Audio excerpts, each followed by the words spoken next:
ਅਕਾਲ channel ਨੂੰ subscribe ਕਰੋ। ਨਵੀਂ ਵੀਡੀਓਜ਼ ਦੀ ਨੋਟੀਫਿਕੇਸ਼ਨ ਦੇ ਲਈ ਬੈਲ ਆਈਕਨ ਨੂੰ ਕਲਿੱਕ ਕਰਨਾ ਨਾ ਭੁੱਲਣਾ।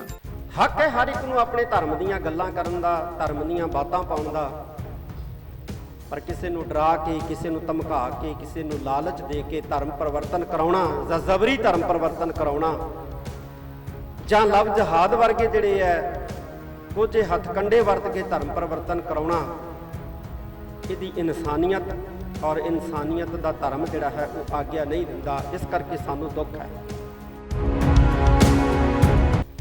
ਕਿ ਕਿਸੇ ਸਮੇਂ ਤਾਂ IAS IPS ਦੀਆਂ ਪੋਸਟਾਂ ਤੋਂ ਸਿੱਖ ਮਨਫੀ ਹੋਏ ਸੀ।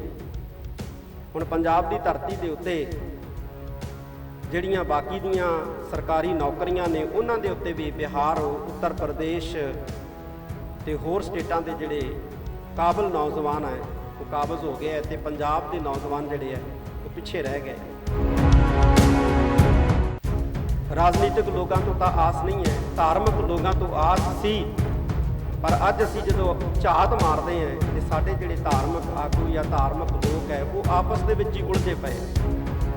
ਹਉਮੈ, ਈਰਖਾ, ਬਦਲਾਖੋਰੀ ਸਾਡੇ ਧਾਰਮਿਕ ਲੋਕਾਂ ਦੇ ਵਿੱਚ ਜਿਹੜੀ ਹੈ ਉਹ ਘੁਸਪੈਠ ਕਰ ਚੁੱਕੀ ਹੈ। ਅਸੀਂ ਛੱਡਣ ਦਾ ਨਾਂ ਹੀ ਨਹੀਂ ਲੈ ਰਹੇ।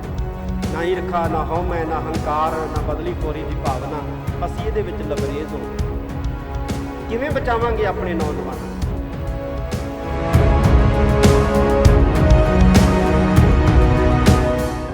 ਪਿਛਲੇ ਦਿਨੀ ਸਿੱਖ ਨੌਜਵਾਨਾਂ ਨੂੰ ਮਾਨਸਿਕ ਤੌਰ ਤੇ ਪਰੇਸ਼ਾਨ ਕੀਤਾ ਗਿਆ। ਥਾਣਿਆਂ ਦੇ ਵਿੱਚ 4-4, 5-5 ਘੰਟੇ ਰੱਖ ਕੇ ਉਹਨਾਂ ਨੂੰ ਮਾਨਸਿਕ ਜਿਹੜਾ ਪੀੜਾ ਦਿੱਤੀ ਗਈ। ਕਾਰਨ ਪੁੱਛਿਆ, ਕਹਿੰਦੇ ਇਹਨਾਂ ਦੇ ਮੋਬਾਈਲਾਂ ਦੀ ਜਾਂਚ ਹੋ ਰਹੀ ਹੈ ਜੀ, ਇਹਨਾਂ ਨੇ ਪੋਸਟਾਂ ਲਿਖਦੀਆਂ ਜੀ, ਇਹਨਾਂ ਨੇ ਸ਼ੇਅਰ ਕਰਦੀਆਂ ਜੀ। ਉਹ ਭਾਈ, ਜਿਸ ਹਿੰਦੁਸਤਾਨ ਦੇ ਵਿੱਚ ਬੰਬ ਧਮਾਕਿਆਂ ਦੇ ਦੋਸ਼ੀ ਪਾਰਲੀਮੈਂਟ ਦੇ ਵਿੱਚ ਪਹੁੰਚ ਗਏ, ਉੱਥੇ ਸਿੱਖਾਂ ਦਾ ਇੰਨਾ ਕੁ ਗੁਨਾਹ ਵੀ ਜਿਹੜਾ ਹੈ ਉਹ ਤੁਹਾਡੇ ਤੋਂ ਬਰਦਾਸ਼ਤ ਨਹੀਂ ਹੋਊ। ਜੁਗ ਜੁਗ ਅਟਲ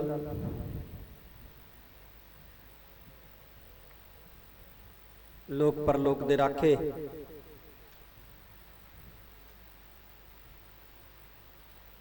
ਜਬਰ ਛਤਰ ਤਖਤ ਦੇ ਮਾਲਕ, ਧੰਨ ਧੰਨ ਸਾਹਿਬ ਸ੍ਰੀ ਗੁਰੂ ਗ੍ਰੰਥ ਸਾਹਿਬ ਸੱਚੇ ਪਾਤਸ਼ਾਹ ਜੀ ਦੀ ਪਾਵਨ ਪਵਿੱਤਰ ਹਜ਼ੂਰੀ 'ਚ ਜੁੜ ਬੈਠੀ ਸਾਧ ਸੰਗਤ ਜੀ, ਸਭ ਤੋਂ ਪਹਿਲਾਂ ਫਤਿਹ ਪ੍ਰਵਾਨ ਕਰੋ। ਵਾਹਿਗੁਰੂ ਜੀ ਕਾ ਖਾਲਸਾ, ਵਾਹਿਗੁਰੂ ਜੀ ਕੀ ਫਤਿਹ। ਪਿਛਲੇ ਕਈ ਸਾਲਾਂ ਤੋਂ ਅਕਾਲ ਪੁਰਖ ਦੀ ਅਪਾਰ ਕਿਰਪਾ ਦ੍ਰਿਸ਼ਟੀ ਸਦਕਾ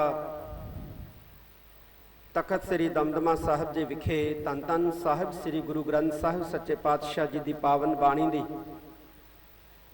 ਲੜੀਵਾਰ ਕਥਾ ਦਾ ਆਗਾਜ਼ ਹੋਇਆ ਸੀ। ਅੱਜ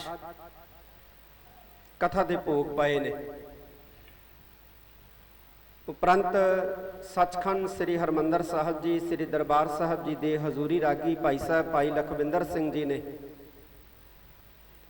ਇਲਾਹੀ ਬਾਣੀ ਦੇ ਕੀਰਤਨ ਦੁਆਰਾ ਆਪਾਂ ਸਾਰਿਆਂ ਨੂੰ ਨਿਹਾਲ ਕੀਤਾ ਹੈ। ਬਹੁਤ ਸਾਰੀਆਂ ਸੰਗਤਾਂ ਅੱਜ ਸੁਭਾਈਮਾਨ ਹੈ ਔਰ ਐਸੇ ਜੀਵ ਵੀ ਬੈਠੇ ਹੈ ਜਿਨ੍ਹਾਂ ਨੇ ਇਸ ਲੜੀਵਾਰ ਕਥਾ ਨੂੰ ਸਰਵਣ ਕੀਤਾ ਹੈ। ਕੁਝ ਕੁ ਨਾਗੇ ਭਾਵਾਂ ਪੈ ਗਏ ਹੋਣ, ਨਹੀਂ ਤਾਂ ਕਈ ਜੀ ਐਸੇ ਹੈ ਜਿਹੜੇ ਨਿਰੰਤਰ ਇਸ ਅਸਥਾਨ ਤੋਂ ਚੱਲ ਰਹੀ ਲੜੀਵਾਰ ਕਥਾ ਨੂੰ ਸਰਵਣ ਕਰਦੇ ਰਹੇ ਨੇ। ਸ਼੍ਰੀ ਗੁਰੂ ਗ੍ਰੰਥ ਸਾਹਿਬ ਸੱਚੇ ਪਾਤਸ਼ਾਹ ਦਾ ਮਹਾਨ ਫਲਸਫਾ ਸਾਨੂੰ ਕੇਵਲ ਸੁਚੱਜੀ ਜੀਵਨ ਜੁਗਤ ਹੀ ਨਹੀਂ ਸਿਖਾਉਂਦਾ, ਬਲਕਿ ਸਾਨੂੰ ਉਸ ਪਰਮ ਪਰਮੇਸ਼ਵਰ ਵਾਹਿਗੁਰੂ ਦੇ ਨਾਲ ਜੁੜਨ ਦੀ ਜੁਗਤੀ ਦੱਸਦਾ ਹੈ ਜਿੱਥੋਂ ਅਸੀਂ ਟੁੱਟੇ ਹਾਂ, ਜਿੱਥੋਂ ਅਸੀਂ ਵਿਛੜੇ ਹਾਂ, ਆਪਣੇ ਕੀਤੇ ਕੰਮਾਂ ਕਰਕੇ, ਕਿਰਤ ਕਰਮ ਕੇ ਵਿਛੜੇ।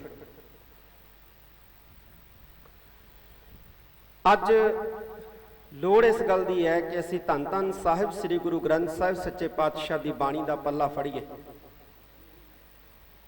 ਅੱਜ ਕਈ ਕਿਸਮ ਦੀਆਂ ਦੁਸ਼ਵਾਰੀਆਂ ਦਾ ਸਾਨੂੰ ਸਾਹਮਣਾ ਕਰਨਾ ਪੈ ਰਿਹਾ ਹੈ। ਪੰਜਾਬ ਲਗਾਤਾਰ ਹੀ ਕਿਉਂਕਿ ਵੱਧ ਵਸੋਂ ਜਿਹੜੀ ਹੈ ਸਿੱਖਾਂ ਦੀ ਉਹ ਪੰਜਾਬ ਦੇ ਅੰਦਰ ਹੈ ਤੇ ਪੰਜਾਬ ਦੇ ਵਿੱਚ ਈਸਾਈਅਤ ਦਾ ਜਿਹੜਾ ਪ੍ਰਚਾਰ ਪ੍ਰਸਾਰ ਹੈ ਇੱਕ ਵੱਖਰੇ ਰੂਪ ਦੇ ਵਿੱਚ ਉਹ ਪਿੰਡਾਂ ਕਸਬਿਆਂ ਦੇ ਵਿੱਚ ਫੈਲਦਾ ਤੁਰਿਆ ਜਾ ਰਿਹਾ ਹੈ। ਪੱਛਮ ਦੇ ਵਿੱਚ ਘਟ ਰਿਹਾ ਹੈ ਤੇ ਹਿੰਦੁਸਤਾਨ ਦੇ ਵਿੱਚ ਖਾਸ ਤੌਰ ਤੇ ਸਾਡੇ ਪੰਜਾਬ ਦੇ ਵਿੱਚ ਈਸਾਈਅਤ ਦਾ ਪ੍ਰਚਾਰ ਪ੍ਰਸਾਰ ਜਿਹੜਾ ਹੈ ਉਹ ਬਹੁਤ ਵੱਧ ਰਿਹਾ ਹੈ। ਹੱਕ ਹੈ ਹਰ ਇੱਕ ਨੂੰ ਆਪਣੇ ਧਰਮ ਦੀਆਂ ਗੱਲਾਂ ਕਰਨ ਦਾ, ਧਰਮ ਦੀਆਂ ਬਾਤਾਂ ਪਾਉਣ ਦਾ, ਪਰ ਕਿਸੇ ਨੂੰ ਡਰਾ ਕੇ, ਕਿਸੇ ਨੂੰ ਧਮਕਾ ਕੇ, ਕਿਸੇ ਨੂੰ ਲਾਲਚ ਦੇ ਕੇ ਧਰਮ ਪਰਿਵਰਤਨ ਕਰਾਉਣਾ ਜਾਂ ਜ਼ਬਰੀ ਧਰਮ ਪਰਿਵਰਤਨ ਕਰਾਉਣਾ ਜਾਂ ਲਵ ਜਹਾਦ ਵਰਗੇ ਜਿਹੜੇ ਹੈ ਕੁਝ ਹੱਥ ਕੰਡੇ ਵਰਤ ਕੇ ਧਰਮ ਪਰਿਵਰਤਨ ਕਰਾਉਣਾ, ਇਹਦੀ ਇਨਸਾਨੀਅਤ ਔਰ ਇਨਸਾਨੀਅਤ ਦਾ ਧਰਮ ਜਿਹੜਾ ਹੈ ਉਹ ਆਗਿਆ ਨਹੀਂ ਦਿੰਦਾ। ਇਸ ਕਰਕੇ ਸਾਨੂੰ ਦੁੱਖ ਹੈ। ਇਉਂ ਲੱਗਦਾ ਹੈ ਜਿਵੇਂ ਕਿਸੇ ਸਮੇਂ ਉੱਤਰੀ ਭਾਰਤ ਦੇ ਵਿੱਚ ਬੋਧੀਆਂ ਦਾ ਬੋਲਬਾਲਾ ਸੀ ਤੇ ਅੱਜ ਬੋਧੀ ਜਿਹੜੇ ਆ ਉਹ ਭਾਲੀ ਨਹੀਂ ਥਿਆਉਂਦੇ, ਖਾਸ ਤੌਰ ਤੇ ਉੱਤਰੀ ਭਾਰਤ ਦੇ ਵਿੱਚ। ਲਦਾਖ ਦੇ ਵਿੱਚ ਬੋਧੀ ਹਨ 51%, ਬੜੀ ਤੇਜ਼ੀ ਦੇ ਨਾਲ ਉੱਥੇ ਇਸਲਾਮ ਫੈਲ ਰਿਹਾ। 49% ਉੱਥੇ ਮੁਸਲਮਾਨ ਹੋ ਗਏ ਨੇ। ਬੋਧੀ ਉੱਥੋਂ ਵੀ ਖਦੇੜੇ ਜਾ ਰਹੇ ਨੇ। ਇਉਂ ਲੱਗਦਾ ਹੈ ਜਿਵੇਂ ਬੋਧੀਆਂ ਨੂੰ ਕਿਸੇ ਸਮੇਂ ਭਾਰਤ ਤੋਂ ਖਦੇੜਿਆ ਗਿਆ। ਬੋਧੀ ਅੱਜ ਬਾਹਰਲੇ ਮੁਲਕਾਂ ਦੇ ਵਿੱਚ ਵਸਦੇ ਆ, ਲੇਕਿਨ ਭਾਰਤ ਦੇ ਵਿੱਚੋਂ ਨਦਾਰਦ ਹੋ ਗਏ। ਸਾਨੂੰ ਵੀ ਜਿਹੜਾ ਹਿੰਦੁਸਤਾਨ ਦੇ ਵਿੱਚੋਂ ਮਨਫੀ ਕਰਨ ਦਾ ਯਤਨ ਜਿਹੜਾ ਕੁਝੇ ਢੰਗ ਦੇ ਨਾਲ ਹੋ ਰਿਹਾ। ਆ ਪਿਛਲੇ ਦਿਨੀ ਸਿੱਖ ਨੌਜਵਾਨਾਂ ਨੂੰ ਮਾਨਸਿਕ ਤੌਰ ਤੇ ਪਰੇਸ਼ਾਨ ਕੀਤਾ ਗਿਆ। ਥਾਣਿਆਂ ਦੇ ਵਿੱਚ 4-4 5-5 ਘੰਟੇ ਰੱਖ ਕੇ ਉਹਨਾਂ ਨੂੰ ਮਾਨਸਿਕ ਜਿਹੜਾ ਪੀੜਾ ਦਿੱਤੀ ਗਈ। ਕਾਰਨ ਪੁੱਛਿਆ, ਕਹਿੰਦੇ ਇਹਨਾਂ ਦੇ ਮੋਬਾਈਲਾਂ ਦੀ ਜਾਂਚ ਹੋ ਰਹੀ ਹੈ ਜੀ, ਇਹਨਾਂ ਨੇ ਪੋਸਟਾਂ ਲਿਖਦੀਆਂ ਜੀ, ਇਹਨਾਂ ਨੇ ਸ਼ੇਅਰ ਕਰਤੀਆਂ ਜੀ। ਉਹ ਭਾਈ ਜਿਸ ਹਿੰਦੁਸਤਾਨ ਦੇ ਵਿੱਚ ਬੰਬ ਧਮਾਕਿਆਂ ਦੇ ਦੋਸ਼ੀ ਪਾਰਲੀਮੈਂਟ ਦੇ ਵਿੱਚ ਪਹੁੰਚ ਗਏ, ਉੱਥੇ ਸਿੱਖਾਂ ਦਾ ਇੰਨਾ ਕੁ ਗੁਨਾਹ ਵੀ ਜਿਹੜਾ ਹੈ ਉਹ ਤੁਹਾਡੇ ਤੋਂ ਬਰਦਾਸ਼ਤ ਨਹੀਂ ਹੁੰਦਾ। ਇੰਨੀ ਕੁ ਗੱਲ ਵੀ ਸਿੱਖਾਂ ਦੀ ਬਰਦਾਸ਼ਤ ਨਹੀਂ ਹੋ ਰਹੀ। ਇਹ ਜਾਣ ਬੁੱਝ ਕੇ ਸਾਨੂੰ ਮਾਨਸਿਕ ਪੀੜਾ ਦੇਣ ਦਾ ਯਤਨ ਕੀਤਾ ਜਾ ਰਿਹਾ। ਅੱਜ ਹੀ ਇੱਕ ਖਬਰ ਲੱਗੀ ਹੈ ਅਖਬਾਰ ਦੇ ਫਰੰਟ ਪੇਜ ਦੇ ਉੱਤੇ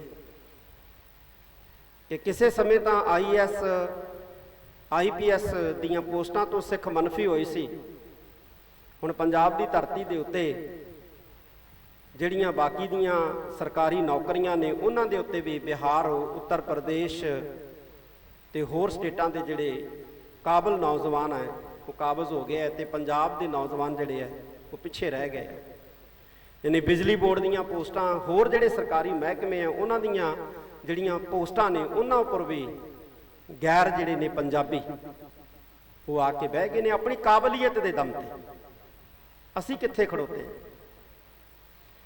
ਇਹ ਸਾਰੇ ਕਾਸੇ ਦੀ ਰੋਕਥਾਮ ਕਿਹਨੇ ਕਰਨੀ ਸੀ? ਰਾਜਨੀਤਿਕ ਲੋਕਾਂ ਤੋਂ ਤਾਂ ਆਸ ਨਹੀਂ ਹੈ, ਧਾਰਮਿਕ ਲੋਕਾਂ ਤੋਂ ਆਸ ਸੀ। ਪਰ ਅੱਜ ਅਸੀਂ ਜਦੋਂ ਝਾਤ ਮਾਰਦੇ ਹਾਂ ਤੇ ਸਾਡੇ ਜਿਹੜੇ ਧਾਰਮਿਕ ਆਗੂ ਜਾਂ ਧਾਰਮਿਕ ਲੋਕ ਹੈ ਉਹ ਆਪਸ ਦੇ ਵਿੱਚ ਹੀ ਉਲਝੇ ਪਏ। ਹਉਮੈ, ਈਰਖਾ, ਬਦਲਾਖੋਰੀ ਸਾਡੇ ਧਾਰਮਿਕ ਲੋਕਾਂ ਦੇ ਵਿੱਚ ਜਿਹੜੀ ਹੈ ਉਹ ਘੁਸਪੈਠ ਕਰ ਚੁੱਕੀ ਹੈ। ਅਸੀਂ ਛੱਡਣ ਦਾ ਨਾਂ ਹੀ ਨਹੀਂ ਲੈ ਰਹੇ। ਨਾ ਈਰਖਾ, ਨਾ ਹਉਮੈ, ਨਾ ਹੰਕਾਰ, ਨਾ ਬਦਲੀਖੋਰੀ ਦੀ ਭਾਵਨਾ, ਅਸੀਂ ਇਹਦੇ ਵਿੱਚ ਲਬਰੇਜ਼ ਹੋ ਗਏ। ਕਿਵੇਂ ਬਚਾਵਾਂਗੇ ਆਪਣੇ ਨੌਜਵਾਨਾਂ ਨੂੰ? ਅੱਜ ਸਵੇਰ ਤੋਂ ਲੈ ਕੇ ਸ਼ਾਮ ਤੱਕ ਇਹ ਕਹਿਣ ਵਾਲੇ ਤਾਂ ਸੈਂਕੜੇ ਮਿਲਦੇ ਨੇ ਕਿ ਤੁਸੀਂ ਕੌਮ ਲਈ ਕੁਝ ਕਰੋ, ਪਰ ਇਹ ਕੋਈ ਨਹੀਂ ਕਹਿੰਦਾ ਕਿ ਮੈਂ ਕੌਮ ਲਈ ਆਹ ਕਰਨ ਵਾਸਤੇ ਤਿਆਰ ਹਾਂ ਜੀ, ਮੈਂ ਕੌਮ ਲਈ ਉਹ ਕਰਨ ਵਾਸਤੇ ਤਿਆਰ ਹਾਂ ਜੀ। ਯੋਗਦਾਨ ਪਾਉਣ ਵਾਸਤੇ ਕੋਈ ਤਿਆਰ ਨਹੀਂ। ਅੱਜ ਜ਼ਰੂਰਤ ਹੈ ਕਿ ਅਸੀਂ ਸ੍ਰੀ ਅਕਾਲ ਤਖਤ ਸਾਹਿਬ ਜੀ ਦੇ ਝੰਡੇ ਹੇਠ ਇਕਜੁੱਟ ਹੋਈਏ। ਇਹ ਜਿਹੜੇ ਛੋਟੇ ਛੋਟੇ ਸਾਡੇ ਮਤਭੇਦ ਹੈ ਨਾ, ਇਹਨਾਂ ਨੂੰ ਅਸੀਂ ਆਪੇ, ਪਰਿਵਾਰ ਹੈ ਸਾਡਾ ਸਿੱਖ ਸਮਾਜ, ਅਸੀਂ ਆਪੇ ਪਰਿਵਾਰ ਦੇ ਵਿੱਚ ਬਹਿ ਕੇ ਨਜਿੱਠ ਲਾਂਗੇ। ਕੋਈ ਵੱਡੇ ਮਸਲੇ ਨਹੀਂ ਹੈ। ਕੀ ਅਸੀਂ ਪੜ੍ਹਨਾ ਹੈ ਕੀ ਨਹੀਂ ਪੜ੍ਹਨਾ, ਇਹ ਅਸੀਂ ਆਪਸ ਦੇ ਵਿੱਚ ਬੈਠ ਕੇ ਨਜਿੱਠ ਲਾਂਗੇ। ਪਰ ਇਸ ਵਕਤ ਜਿਹੜੀਆਂ ਵੱਡੀਆਂ ਵਿਪਤਾਵਾਂ ਸਾਡੇ ਸਿਰਾਂ ਦੇ ਉੱਤੇ ਆਣ ਖੜੋਤੀਆਂ ਨੇ, ਸਾਡੇ ਨੌਜਵਾਨਾਂ ਦਾ ਵੱਡੀ ਮਾਤਰਾ ਦੇ ਵਿੱਚ ਜਿਹੜਾ ਹੈ ਉਹ ਬਾਹਰ ਜਾਣਾ, ਬੇਰੁਜ਼ਗਾਰੀ ਕਾਰਨ, ਮਾਨਸਿਕ ਪੀੜਾ ਕਾਰਨ, ਇਹ ਸਾਡੇ ਵਾਸਤੇ ਬਹੁਤ ਘਾਟੇ ਵਾਲਾ ਸੌਦਾ ਹੈ। ਸਾਨੂੰ ਸੰਭਲਣ ਦੀ, ਸਾਨੂੰ ਸੋਚਣ ਦੀ ਲੋੜ ਹੈ। ਜਿਵੇਂ ਸਾਡੀ ਰੇਨ ਡਰੇਨ ਹੋ ਰਹੀ ਹੈ, ਉਵੇਂ ਸਾਡਾ ਬ੍ਰੇਨ ਜਿਹੜਾ ਇਹ ਵੀ ਡਰੇਨ ਹੋ ਰਿਹਾ ਹੈ। ਸਾਡਾ ਬੁੱਧੀਜੀਵੀ ਨੌਜਵਾਨ ਵਰਗ ਜਿਹੜਾ ਹੈ ਸਾਰਾ ਹੀ ਜਿਹੜਾ ਬੇਰੁਜ਼ਗਾਰੀ ਦੀ ਮਾਰ ਦੇ ਵਿੱਚ ਝੰਬਿਆ ਹੋਇਆ ਬਾਹਰਲੇ ਮੁਲਕਾਂ ਵੱਲ ਰੁਖ ਕਰ ਰਿਹਾ ਤੇ ਇੱਥੇ ਸਰਕਾਰੀ ਨੌਕਰੀਆਂ ਦੇ ਵਿੱਚ, ਗੈਰ ਸਰਕਾਰੀ ਨੌਕਰੀਆਂ ਦੇ ਵਿੱਚ ਗੈਰ ਪੰਜਾਬੀ ਜਿਹੜੇ ਨੇ ਉਹ ਕਾਬਜ਼ ਹੋ ਰਹੇ ਨੇ। ਤੇ ਕੀ ਹੋਏਗਾ ਸਾਡਾ? 1947 ਦੇ ਵਿੱਚ ਅਸੀਂ ਵੱਡਾ ਨੁਕਸਾਨ ਉਠਾ ਚੁੱਕੇ। ਸਾਡੇ ਸਭ ਤੋਂ ਪਿਆਰੇ ਗੁਰਧਾਮ ਜਿਹੜੇ ਨੇ ਉਹ ਸਾਡੇ ਤੋਂ ਵਿਛੜ ਗਏ। ਜਿੰਨੀ ਸੱਟ, ਜਿੰਨੀ ਮਾਰ 1947 ਦੀ ਵੰਡ ਦੀ ਸਿੱਖਾਂ ਨੂੰ ਪਈ ਹੈ, ਸੰਸਾਰ ਦੇ ਵਿੱਚ ਬੜੀਆਂ ਵੰਡਾਂ ਹੋਈਆਂ ਨੇ, ਬੜੇ ਟੁਕੜੇ ਹੋਏ ਨੇ ਮੁਲਕਾਂ ਦੇ, ਬੜੇ ਮੁਲਕ ਬਣੇ ਨੇ, ਪਰ ਕਿਸੇ ਕੌਮ ਨੂੰ ਐਡੀ ਵੱਡੀ ਮਾਰ ਜਿਹੜੀ ਹੈ ਉਹ ਕਿਸੇ ਵੀ ਕੀਮਤ ਦੇ ਉੱਤੇ ਦੁਨੀਆ 'ਚ ਕਿਤੇ ਨਹੀਂ ਪਈ ਜਿੰਨੀ 1947 ਦੇ ਵਿੱਚ ਸਾਨੂੰ ਪਈ ਹੈ।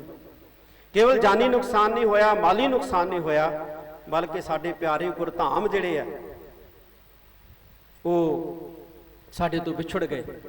ਅੱਜ ਸਾਡੀਆਂ ਅੱਖਾਂ ਤਰਸਦੀਆਂ ਨੇ ਨਨਕਾਣਾ ਸਾਹਿਬ ਦੇ ਦਰਸ਼ਨ ਕਰਨ ਨੂੰ, ਔਰ ਸਾਨੂੰ ਵੀਜ਼ਾ ਲੈਣ ਵਾਸਤੇ ਤਰਲੋ ਮੱਛੀ ਹੋਣਾ ਪੈਂਦਾ ਹੈ ਨਨਕਾਣਾ ਸਾਹਿਬ ਦੇ ਦਰਸ਼ਨ ਕਰਨ ਨੂੰ। ਤੇ ਪਾਕਿਸਤਾਨ ਦੇ ਸਿੱਖਾਂ ਨੂੰ ਸੱਚਖੰਡ ਸ੍ਰੀ ਹਰਿਮੰਦਰ ਸਾਹਿਬ ਜੀ ਦੇ ਦਰਸ਼ਨ ਕਰਨ ਵਾਸਤੇ ਸਾਲਾਂ ਬੱਧੀ ਇੰਤਜ਼ਾਰ ਕਰਨਾ ਪੈਂਦਾ ਹੈ। ਕਿਤੇ ਇਹ ਨਾ ਹੋਵੇ ਕਿ ਅੱਜ ਪੰਜਾਬ ਦੇ ਵਿੱਚ ਵਸਣ ਵਾਲੇ ਸਿੱਖਾਂ ਨੂੰ ਜਦੋਂ ਇਹ ਸਾਰੇ ਦੇ ਸਾਰੇ ਇੱਥੋਂ ਚਲੇ ਗਏ ਤੇ ਫਿਰ ਸੱਚਖੰਡ ਸ੍ਰੀ ਹਰਿਮੰਦਰ ਸਾਹਿਬ ਜੀ ਦੇ ਦਰਸ਼ਨ ਕਰਨ ਵਾਸਤੇ, ਤਖ਼ਤ ਸ੍ਰੀ ਦਮਦਮਾ ਸਾਹਿਬ ਜੀ ਦੇ ਦਰਸ਼ਨ ਕਰਨ ਵਾਸਤੇ, ਤਖ਼ਤ ਸ੍ਰੀ ਕੇਸਗੜ੍ਹ ਸਾਹਿਬ ਜੀ ਦੇ ਦਰਸ਼ਨ ਕਰਨ ਵਾਸਤੇ ਸਾਨੂੰ ਵੀ ਜਿਹੜਾ ਅਬੈਂਸੀਆਂ ਦੇ ਅੱਗੇ ਲੈਣਾ ਬਣਾ ਕੇ ਖੜੋਣਾ ਪਵੇ।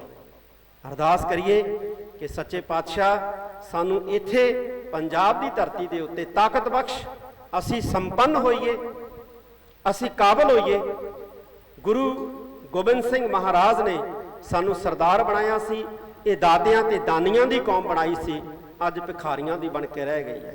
ਸਾਨੂੰ ਆਹ ਚਾਹੀਦਾ, ਸਾਨੂੰ ਉਹ ਵੀ ਚਾਹੀਦਾ, ਸਾਡੀ ਆਹ ਮਦਦ ਕਰੋ, ਸਾਡੀ ਆਹ ਮਦਦ ਕਰੋ। ਅਕਾਲ ਪੁਰਖ ਅੱਗੇ ਅਰਦਾਸ ਕਰੀਏ, ਮਦਦ ਮੰਗਣੀ ਹੈ ਤੇ ਵਾਹਿਗੁਰੂ ਤੋਂ ਮੰਗੀਏ ਤੇ ਅਸੀਂ ਆਪਣੇ ਆਪ ਸਮਰੱਥ ਹੋਣ ਦਾ ਯਤਨ ਕਰੀਏ।